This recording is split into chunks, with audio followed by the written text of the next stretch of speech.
evening নাস্তা আজি অকমান ঘূৰি আহিলো এই ইভিনিং নাস্তা বোলে ইভিনিং নাস্তাটো পৰঠা পৰঠা পৰঠা চব্জি পিয়াজ গাদুৱাই কি খাইছা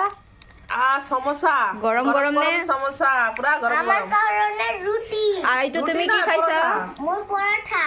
পরোঠা গরম গরম পরোঠা গরম গরম পরোটা মা স্টার্ট হয় বাবলি স্টার্ট হৈ যদি যাচোন ফটকে স্টার্ট দি কেনে এলকৰ পৰা লৈ আহিব তো কাৰণ মোৰতো দেৰি হৈ আছে নীল তুমি কি খাইছা কি হৈ যাব পৰোটা আৰু আপোনাৰ কেনেকুৱা লাগিল ঘূৰি আহি বঢ়িয়া কিবা হয় বহুত দিন পিছত ঘূৰিব পাৰিছো বাচ্ছা একদম খতম সেইকাৰণে পুৰা খাই আছো পুৰা ফুল এনজয় পাৱাৰ অফ কৰিলো